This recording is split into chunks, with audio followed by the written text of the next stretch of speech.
Voilà.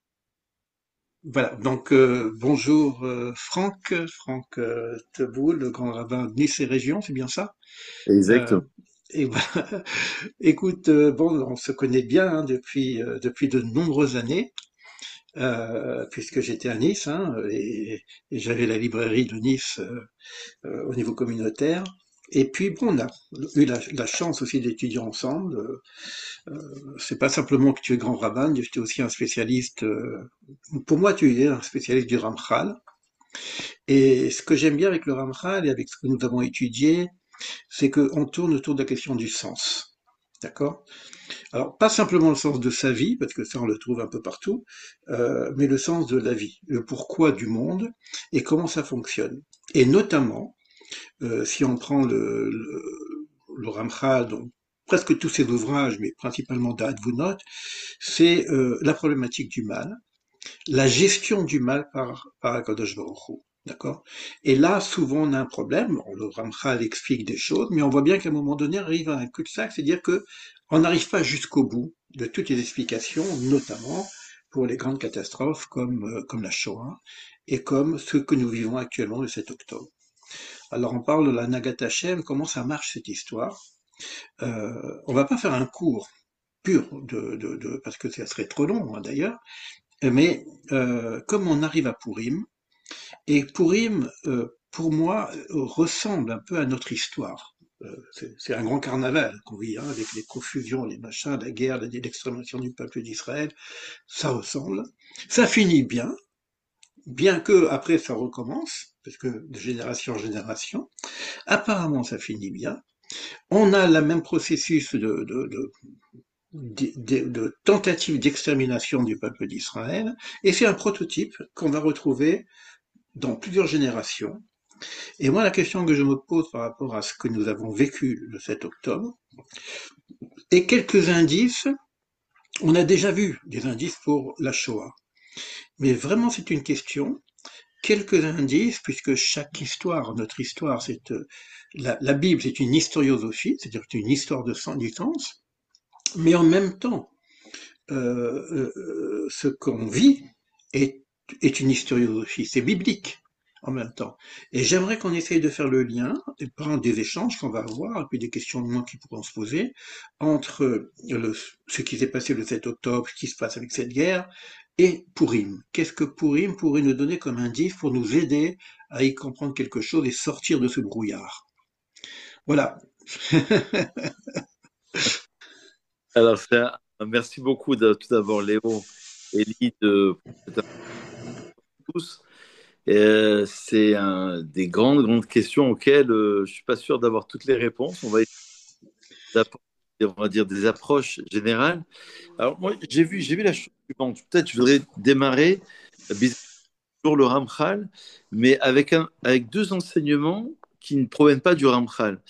Premier enseignement, c'est celui du Gaon de Vilna, alors qui est assez surprenant.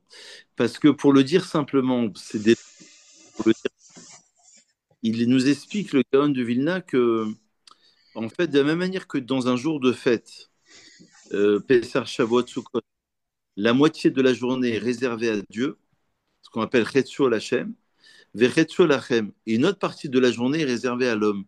Ça veut dire qu'il doit profiter de son jour de Pessar, de son jour de Sukkot. Eh ben, il nous enseigne, le Gaon de Vilna, que, étant donné qu'il y a une étymologie, la même étymologie au niveau de Kippour et de Purim, il y a une partie, comme si il était divisé en deux parties, deux journées. Réservé à Dieu, c'est Kippour, naturellement, puisque on prie, on s'adonne aux prières, on est en connexion avec le divin. Et Purim, c'est la connexion avec l'homme.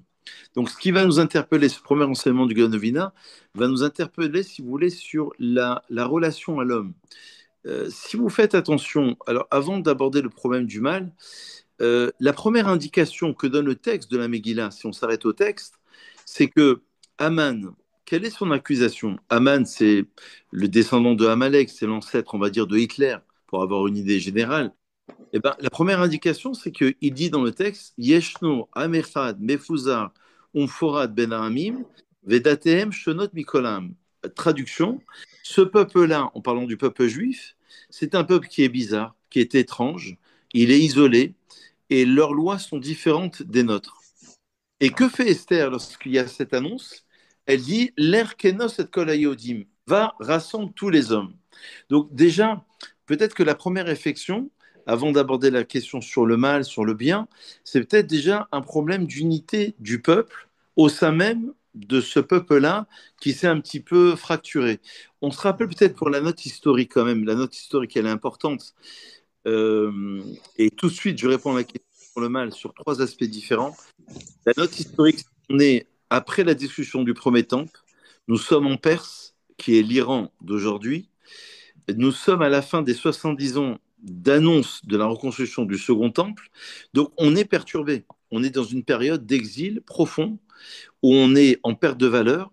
Mardoché, qui était l'oncle ou le cousin, d'après le texte, c'est l'oncle de Esther, et d'après nos commentaires, il était marié avec Esther, faisait partie des membres de la grande assemblée. Ils essayent de trouver un sens. Alors, maintenant, pour répondre un peu plus profondément, j'ai vu dans les textes qu'il y avait trois approches pour combattre le mal. Alors, je vais être un petit peu direct, hein, comme ça il y a un échange qui Oui, peut. bien sûr, bien sûr. Alors, très facilement. Première étape concernant le mal, c'est un petit peu le vivre ensemble qui est important. Mais bon, on oublie un peu parfois nos traditions, nos valeurs, on essaye de se mettre un peu de côté pour laisser la place à l'autre.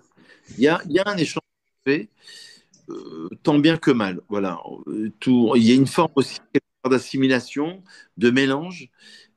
C'est pas le top. La deuxième étape, c'est qu'on combat profondément le mal, et c'est le combat contre Haman et contre l'empire même de Haman, de ce que représente Haman, qui veut absolument anéantir le peuple juif. Et la troisième étape, et c'est ça, celle-ci, je pense qu'on peut le relier au Ramchal, c'est qu'on l'a sublimé comme dans un deuil. Vous savez, on vit un deuil à n'importe quel niveau. On a vécu un moment tragique. Il y a une acceptation, il y a un combat, et ensuite, troisième étape, c'est qu'on va essayer de sublimer. Sublimer, ça veut dire quoi? Cette dimension-là de Haman et de ce que représente Haman, ça veut dire que on va en faire une force, on va éteindre Haman avec ses 10 enfants, ils vont être pendus. Mais ceci étant, rappelons-nous que Esther s'est mariée avec Achashverosh, qui était non-juif, c'est une grande question qui est posée dans les textes. Elle a eu un enfant, et c'est cet enfant qui va permettre la reconstruction du second temple. Donc ça veut dire que on a déjà une première occurrence, si vous voulez, qui est très importante, qui permet de dire que le mal, on l'a écarté. Mais tant plus que ça, c'est qu'on a essayé de travailler, puisque Achashverosh ne meurt pas à la fin, le roi Assuérus ne meurt pas à la fin de la Megillah. Et la deuxième occurrence, et j'aurais terminé sur cette première partie, c'est qu'à la fin de la Megillah, on oublie de dire qu'il est noté dans les archives de la Perse de l'époque que cette histoire s'est bien passée. C'est écrit dans le texte même de la Megillah. Ça veut dire que c'est comme si on faisait l'éloge du peuple juif au sein même de ce royaume qui a voulu sa perdition et son anéantissement. C'est-à-dire qu'on a réussi non seulement à le combattre, mais quelque part arriver à un niveau supérieur. Voilà un petit peu l'idée. Ok. Donc ça, si tu veux, ça c'est un premier niveau. Si tu veux en parler de l'histoire, ça ressemble un peu à l'historiosophie où on va retrouver un petit peu euh, des, des convergences entre ce que nous vivons et ce que dit la Megillah.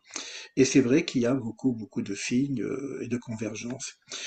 Moi, ce qui m'interpelle dans Purim, c'est plusieurs choses. Euh, la première chose, c'est que c'est d'abord la dernière des fêtes.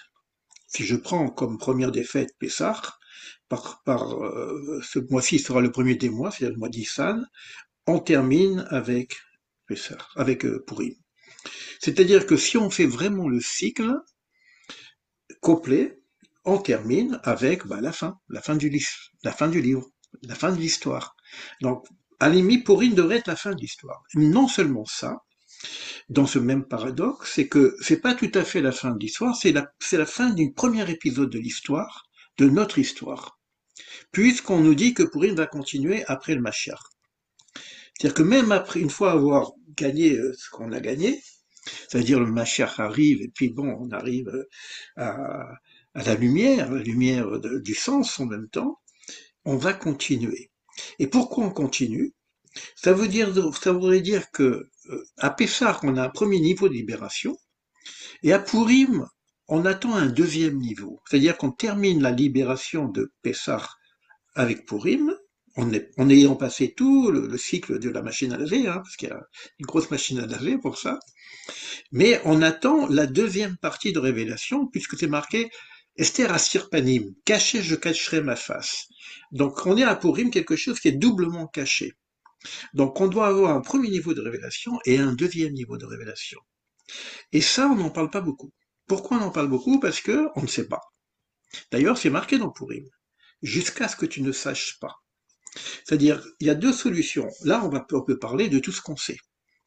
Mais si je veux vraiment rentrer dans Purim, et c'est peut-être pour ça qu'il faut boire un petit peu pendant la Séouda, c'est que presque je lâche le connu pour tomber dans un truc qui me dépasse complètement. Et moi, ce que j'ai envie de dire, ce qu'on a pris sur la tête le 7 octobre, on a été tous dépassés. Le cerveau ne peut pas contenir ce qu'on a vu. Pour moi, je dirais, c'est même pire que la Shoah, dans la mesure où la Shoah c'était caché. C'est bien après qu'on a vu.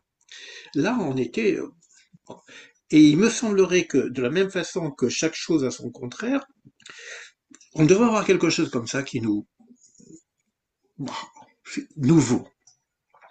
Et c'est rare qu'on parle de ça dans notre autre.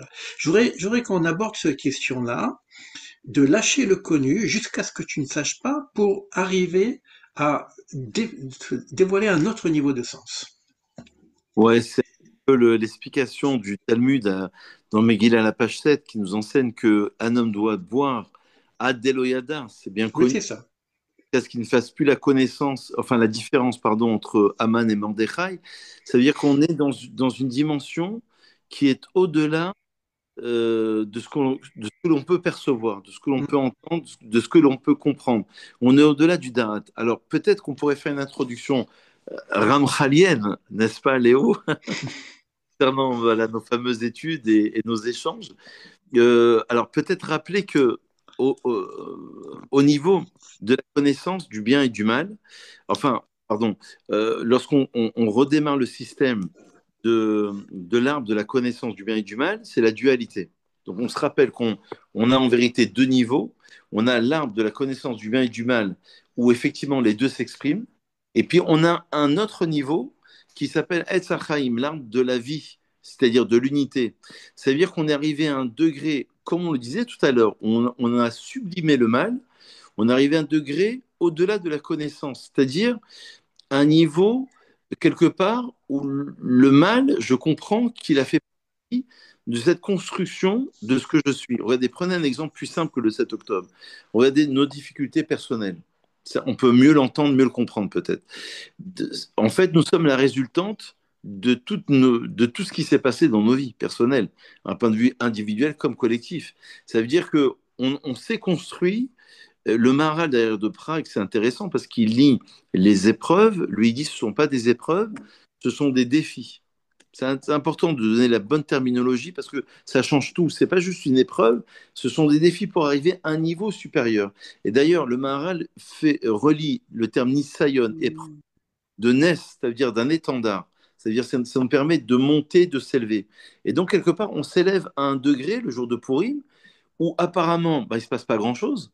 Et pourtant, dans la Kabbalah, on le sait très bien, Mordechai, c'est le Yesod de Abba. Ça veut dire Abba, c'est une sphira qui est très élevée, c'est la neuvième, c'est la Chokhmah, qui se révèle à travers Esther. Et le Harizal même d'enseigner quelque chose d'incroyable, c'est qu'il dit que Esther fait partie du chariot céleste, en quelque sorte, qui se révèle ici-bas. C'est-à-dire qu'on est dans des sphirotes qui sont très élevées, Mordechai et Esther, et lorsqu'on ouvre la Megillah, techniquement, on fait le guilouille. Megillah, ça veut dire aussi le dévoilement, pas seulement le rouleau. On est en train de dévoiler une lumière spirituelle qui se dégage, cette Megillah, et qui va se révéler dans un monde ici-bas. Et ça, c'est incroyable. Ça veut dire qu'on peut travailler, ça veut dire qu'on doit festoyer, ça veut dire qu'on va même se déguiser. On pourrait peut-être le relier au déguisement. Peut-être je pourrais dire un petit mot. On va boire, on va penser aux pauvres, et tout ça, c'est dans une élévation spirituelle. Donc, quelque part, on est au-delà de l'entendement. Et c'est ça le secret de Purim. À mon avis, le Bnei Issachar, d'ailleurs, il explique comme ça, il dit que c'est la seule fête qui reste à la fin des temps, parce que justement, c'est une fête où on est arrivé non seulement à éteindre le mal, mais à en faire quelque chose. Vous savez que la Gemara dans Megillah elle dit quelque chose d'incroyable. Elle dit que les petits-enfants de Haman, comme si on disait que les petits-enfants de Hitler, ont étudié à la Yeshiva à Bnei Brak. C'est quelque chose d'incroyable. Je ne sais pas si vous voyez l'idée. C'est-à-dire que celui qui a voulu nous anéantir, on a au moins trois occurrences. Le fait que ce soit signalé dans les registres de la Perse de l'époque, le fait que le fils de Esther et de Assuérus va reconstruire le temple, va donner l'autorisation, et plus que cela, c'est qu'on a les petits-enfants de Haman. Donc, on a carrément, c'est ça, Vena Forou. On a renversé le système. Vous savez, le Baal Tanya, le Admon Azaken, dans le Tanya, il dit que concernant le mal, il y a deux niveaux. Il y a un niveau, on le combat, il y a la Kafia et il y a la Apra. Kafia, c'est-à-dire qu'on a soumis le mal, mais Itafra, c'est le secret de Purim, c'est qu'on a renversé le mal. Et c'est ça le secret. Et ça peut provenir que d'un niveau extrêmement élevé. Ouais, là, tu me donnes un indice c'est comme ça, l'intelligence de l'instant. Hein, je prends, je reçois. On a beaucoup parlé du mal, essayer de comprendre le Ramchal, Rav Shriki, etc., l'origine du mal, le sens du mal, le pourquoi du mal, etc. Ce qui me vient comme idée, par rapport à ce que tu viens de dire, comme ces lumières sont très hautes, si on prend l'arbre de vie dont tu as parlé, on a le système du mishpat, c'est-à-dire du petit visage, dans lequel il y a bien et mal. Et là, on va essayer de trouver des articulations pour comprendre le sage qui souffre, le mécréant qui prospère, ça ok.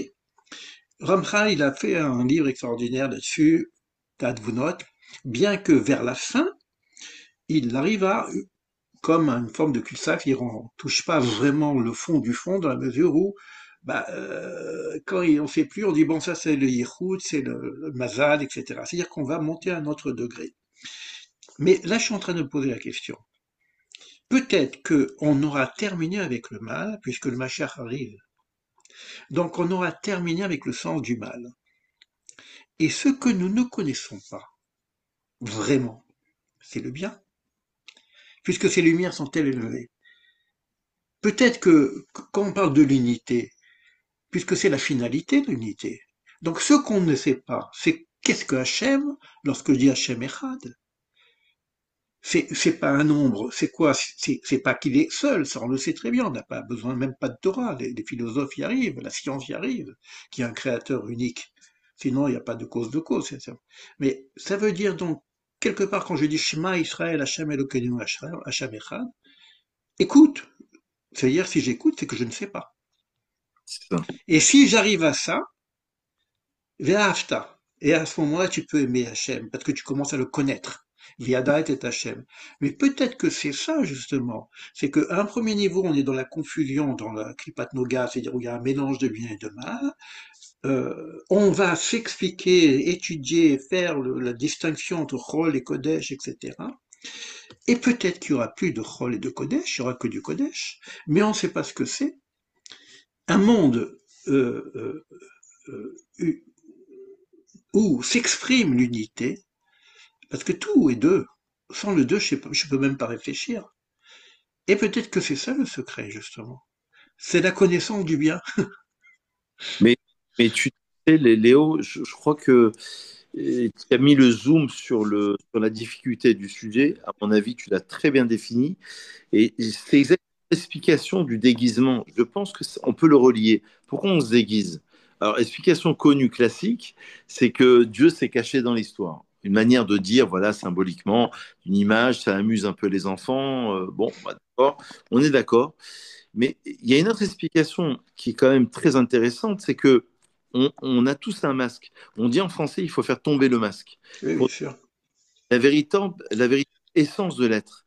Et c'est peut-être ça le secret de Purim. Le secret de Purim, c'est d'arriver à son essence. Ça veut dire que, moi je leur ai dit hier à la synagogue, et d'ailleurs ils ont souri les gens, je leur ai dit, vous savez, on joue tous une comédie, on est tous un peu acteurs. Quand on vient à la synagogue, bon, bah, moi je suis rabbin, je vais pas, je souhaite à ce que les gens viennent à la synagogue, il n'y a pas de problème.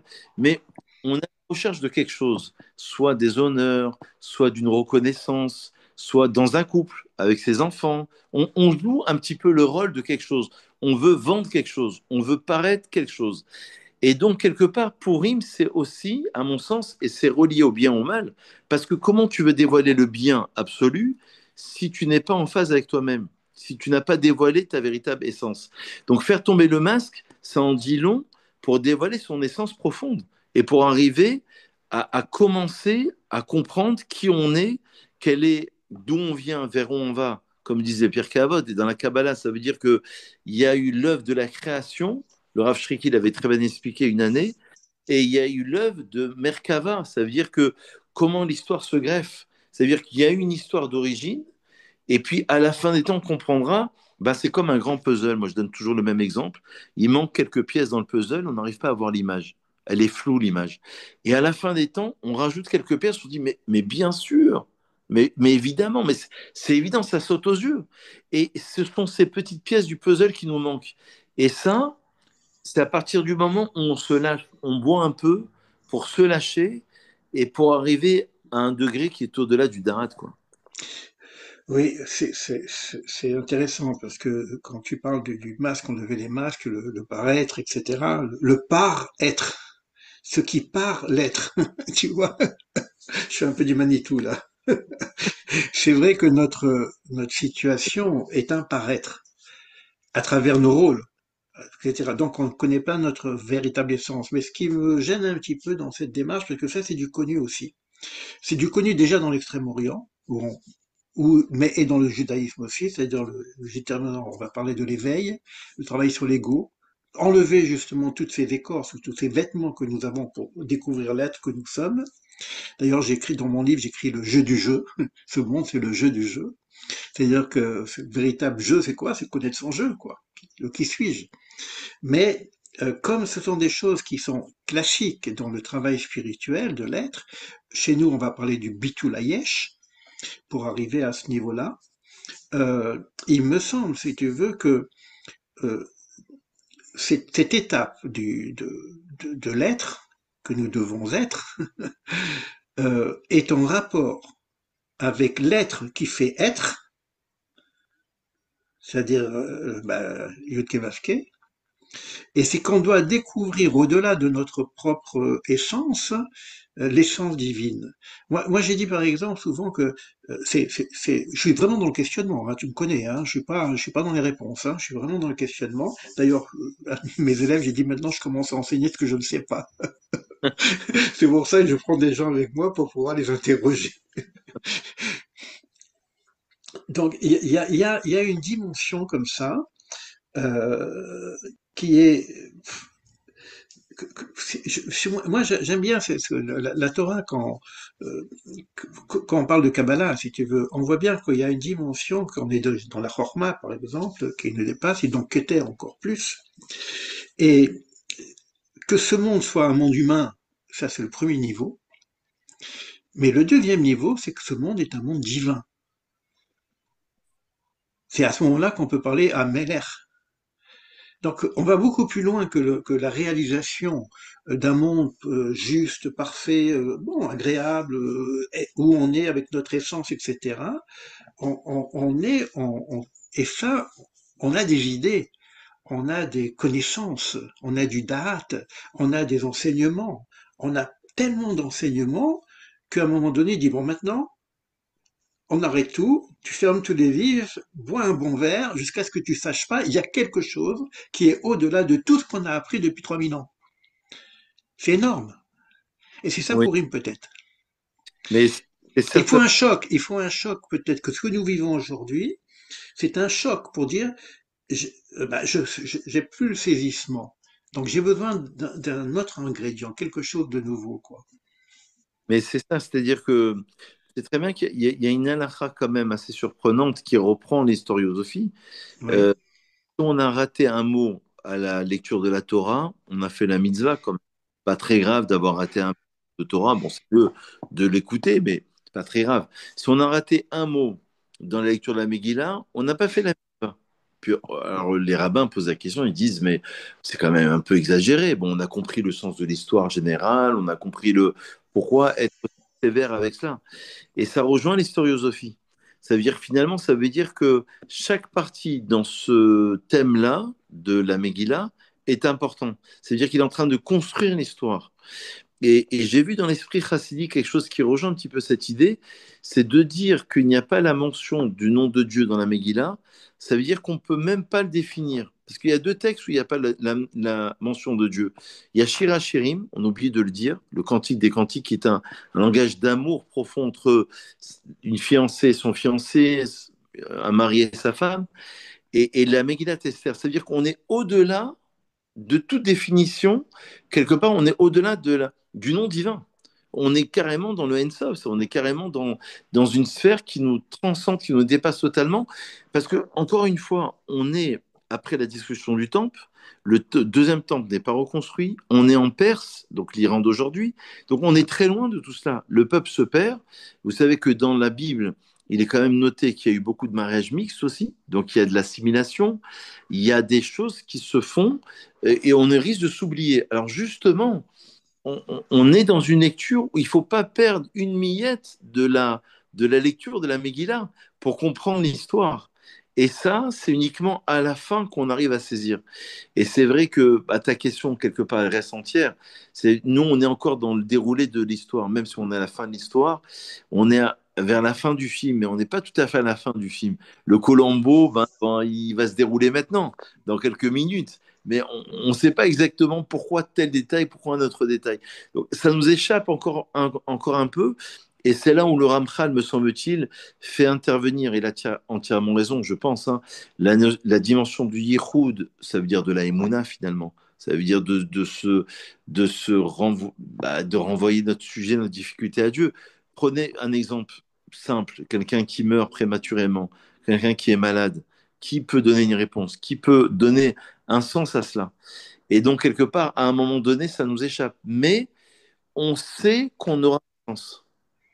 Donc, Ouais, tu as touché des points, tu vois, moi je percute sur les points que tu touches. D'abord, l'historiosophie, tu as raison.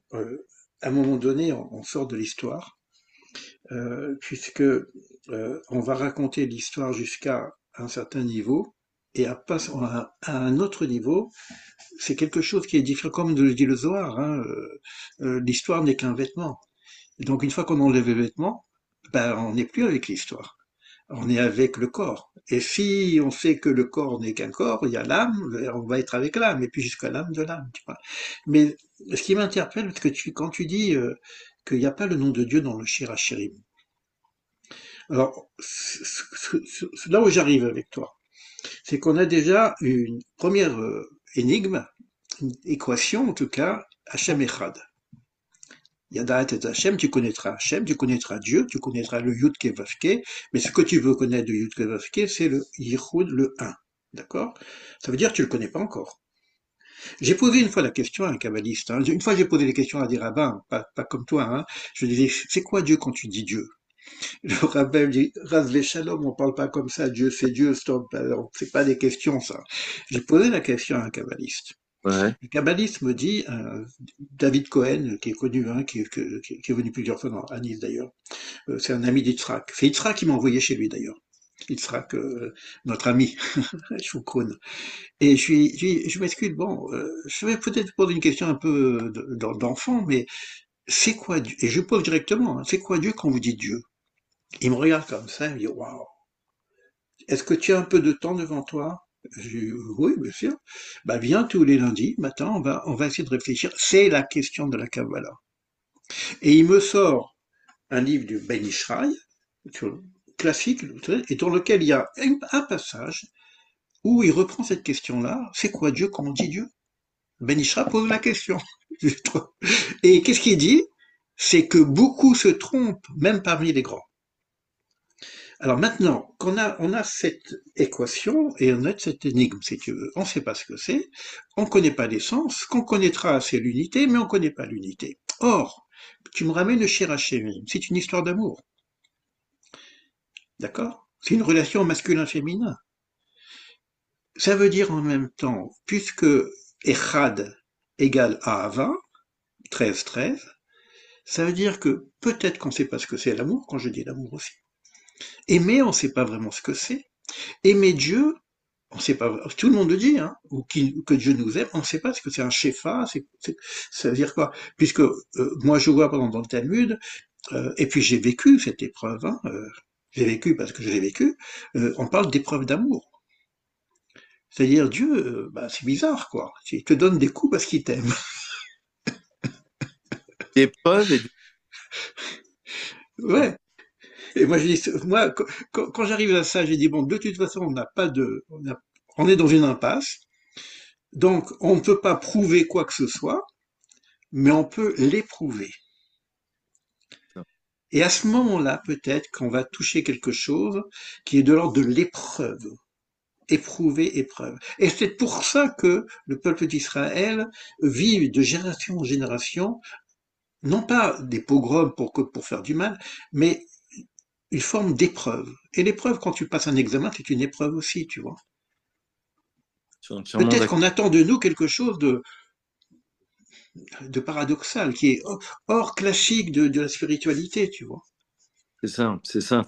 Le problème, enfin, moi, ce que je rencontre, tu vois, pour parler un peu de nos vies dans le sens concret et quotidien, c'est ce qui me déçoit un peu, c'est qu'il y a très peu de gens qui se posent les questions que tu poses, qui sont des questions qui sont existentielles, qui sont essentielles, vraiment, vraiment essentielles. Tu vois, qu'est-ce que ça veut dire lorsqu'on parle de Dieu, qu'est-ce qu'on parle de...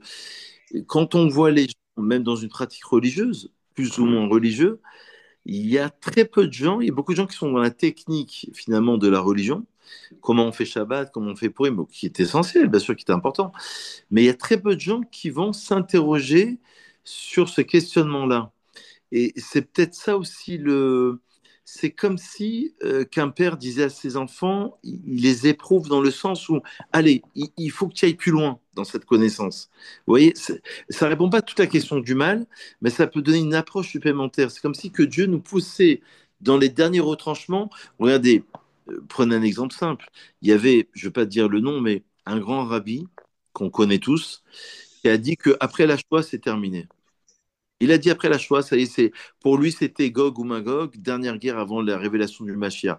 Il y a eu combien de guerres? Le 7 octobre, il y a eu combien de choses qui se sont passées? Donc, c'est comme si que peut-être que ce rabbin a une bonne révélation, je ne sais pas, et que peut-être qu'ensuite, Dieu a voulu encore nous titiller pour nous, quelque part, pour nous amener dans les derniers retranchements, pour qu'il y ait une véritable prise de conscience en disant, mais c'est pas possible, le judaïsme, ça peut pas être que ça ne peut pas être que cette pratique. Regardez, la Gemara, on la connaît bien. Misvot, Betelot, les Lavo. La Gemara le dit clairement. Les misvot seront annulés dans les temps futurs. Alors, d'après les commentaires, ça veut dire que ça sera secondaire de faire Pessar, Shavuot ou Sukkot. Ça sera secondaire par rapport à la grande révélation eh ben, qu'on retrouve le jour de Purim. Mais Exact. ça veut donc dire que ce que l'on vit actuellement, ça n'est qu'une préparation. Exact. Et là, je te rejoins, Léo, vraiment à 100%, vraiment. On est dans une lecture où on n'est pas encore bien dans la définition du bien, justement. On n'a pas encore tout à fait saisi. On est dans une lecture de préparation pour arriver à. Mais le problème, c'est qu'avant d'y arriver, il faut être bien préparé.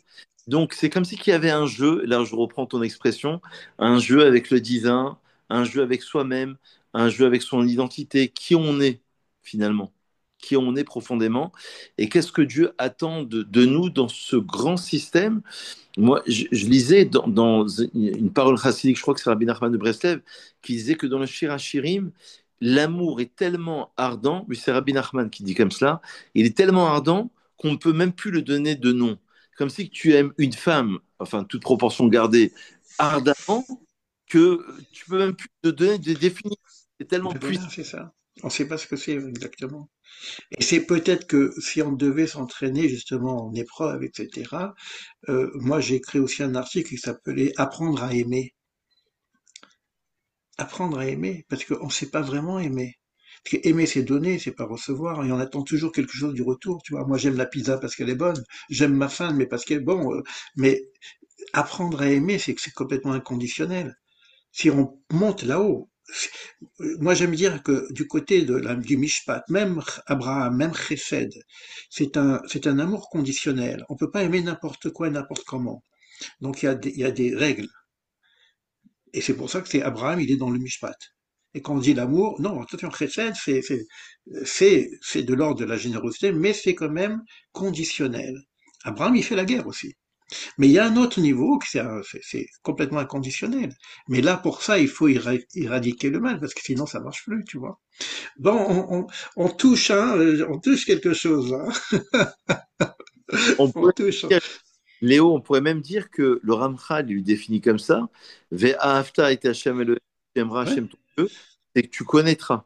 Il dit l'amour, mm, c'est la donc, ouais. ça veut dire ce que ça veut dire. Ça veut dire que connaître l'autre, ses envies, ses attentes dans un couple, par exemple. Oui, oui, Isaac et Hachem, et puis Adam connu Ève, etc. La nation d'Ève. On touche, je suppose, ce qu'on appelle dans la Kabbalah le Da'at Elyon. Parce qu'on a filé deux niveaux de Da'at, hein. Mais un Da'at qui va nous expliquer un peu dans le bas, par le bas, si tu veux, le Da'at va descendre dans le petit visage et va peut-être nous aider à comprendre ce qu'on vit dans ce monde-ci. Mais il y a un Da'at Elyon. Donc c'est peut-être ce Da'at Elyon qui va nous faire comprendre qu'est-ce que c'est le bien, qu'est-ce que c'est l'amour, qu'est-ce que c'est le vrai, qu'est-ce que c'est la vérité. Peut-être Euh, petit rideau à te révéler. On est à la fin de l'émission, je pense. oui, J'ai juste vu quelque chose de sympathique. Je crois que c'est dans le vidéo Issachar avec notre ami Yitzhak. Il dit qu'il y a une relation de fond dans la Kabbalah entre Moshe et Mordechai, qui étaient les deux grands de la génération dans des époques différentes. Moshe étant né et mort le 7 Adar, on lui a fait la Hatafat d'âme, puisqu'il était déjà né circoncis, on lui a fait couler une goutte de sang le 14 Adar. Donc, il veut l'expliquer, parce que du 7 Adar au 14 Adar, c'est Purim, évidemment. Le 14 Adar étant vu comme étant le huitième jour de la Brit Mila de Moshe Rabbeinu, qui mhm. était le fait de lui faire couler une goutte de sang. Ça veut dire que le Da'at Elyon, c'est Moshe Rabbeinu qui a une connaissance qui dépasse tout. Mandécha, il fait partie de ceux qui vont instituer, par exemple, la prière, les membres de la Grande Assemblée. Parmi les 120 membres, il y avait 90 prophètes, il faut le savoir. Et donc, c'est énorme. Et donc, ça veut dire qu'il y a une transcendance, il y a une relation entre l'esprit d'en haut et l'esprit d'en bas. Et il y a cette révélation qui se fait justement entre ces deux esprits. Peut-être d'Athéléon et d'Atarton, peut-être. En tout cas, écoute, Franck, on s'est séparés, on se rencontre de temps en temps, mais je vois comment on se rejoint. C'est magnifique parce que bon, tu es grand rabbin, tu es complètement dans le cadre, si tu veux, et de la responsabilité du grand rabbin, et en même temps l'étude que tu fais, etc. Puis moi, je suis dans mon truc, mais et regarde comment on se rejoint quand même. C'est magnifique. Moi, je voudrais terminer par un souhait, tu vois, une demande au maître au maître du maître, au maître du monde, qu'on puisse voir la fin du film. C'est tout juste qu'on puisse voir la fin du film, parce on arrive dans ce film-là, et je t'imagine un petit peu si non, il faut qu'on puisse voir la fin, que notre génération puisse voir la fin du film. Si je peux se donner un souhait comme ça, moi j'en avais un autre aussi, que je puisse continuer à manger des sandwichs avec mon fils, tu vois. Et C'est tu ça l'amour aussi, tu vois. fais partie de ceux qui vont faire activer forcément la venue du Machiar, parce que dans ce que tu diffuses au quotidien, je pense que tu fais un grand travail. Ben, chacun essaie de faire un travail à son niveau. Et je pense que tu fais vraiment un grand travail aussi d'amener cela aux non-juifs, au peuple Oui, juif. oui, oui, oui, oui, C'est exceptionnel parce que très peu de rabbins le font. Il y a des rabbins qui le font, mais il y a très peu en tous les cas. Sur le grand non-juif, qui mérite justement toute notre attention parce que le Mashiach, il est pour l'humanité. Il y a un rôle universel et donc, n'est-ce pas qu'au peuple juif, évidemment. Et le Ramchal avait donné cette image très très belle en disant que c'est comme l'écriture du Sefer Torah avec le parchemin. Le parchemin, c'est les non-juifs. C'est pas péjoratif du tout parce que il faut qu'il y ait un support, une connexion, une symbiose avec ceux qui vont écrire les lettres du Sefer Torah. Donc je pense que tu fais partie de cette diffusion à un grand niveau et ça, c'est très important. ben, écoute, je te remercie. Bon, je vais utiliser ce que tu dis. Je vais même dire que j'ai un petit avantage sur les rabbins. Ah ouais. Oui, c'est que moi, je connais bien les nations, la sagesse des nations. Puisque moi, je parle je suis passé par la sagesse des nations. Donc, quand je parle avec un bouddhiste, quand je parle avec un taoïste, quand je parle d'Advaita, quand je parle de toute cette grande sagesse, quand je t'ai parlé de l'éveil, je suis passé par là. Donc quand je reviens dans le judaïsme, je veux quelque chose en plus, parce que sinon, bon, c'est... Et c'est vrai que le discours avec les nations, le hors lagoïm, il faut faire très très attention, parce que souvent on donne des... Bon, si tu t'adresses à des sages des nations, ils ont besoin de quelque chose de consistant. Tu vois, c'est pas, on peut s'adresser au peuple avec les dés noirs, des choses comme ça, mais quand tu t'adresses aux sages des nations, ils savent qu'on a quelque chose, donc ils attendent quelque chose de consistant, qu'ils n'ont pas. Parce que sinon, ils n'ont rien, puisqu'ils l'ont déjà. Donc on n'apporte rien. Voilà. Je ne sais pas si vous avez une question ou deux, on peut ouvrir l'antenne, pas trop longtemps, parce que bon, c'est le jeu, hein, c'est que ça se passe à deux, et puis après, on diffuse dans la chaîne. Mais si vous voulez en profiter d'avoir le grand rabbin Franck Teboul et puis mon ami en même temps, je vous laisse ouvrir votre micro. Et si le micro s'ouvre pas, on passe directement à la rediffusion. Alors, je regarde un petit peu les... Ben, c'est vrai qu'on a été loin là, hein. C'est pas évident de poser des questions derrière. C'est pas évident. Attends, non, vas-y, qu'est-ce que tu dis? Tu dis quoi, Franck? Je t'écoutais sagement. Moi aussi. Bon, il n'y a pas de question, c'est pas grave, on va rester sur ça. Euh, Religieusement. oui, Je t'écoutais religieusement. moi je t'ai écouté spirituellement. Allez, call tour, à bientôt, et Merci. puis donc on fera la rediffusion. Merci bien, bye. Bonsoir.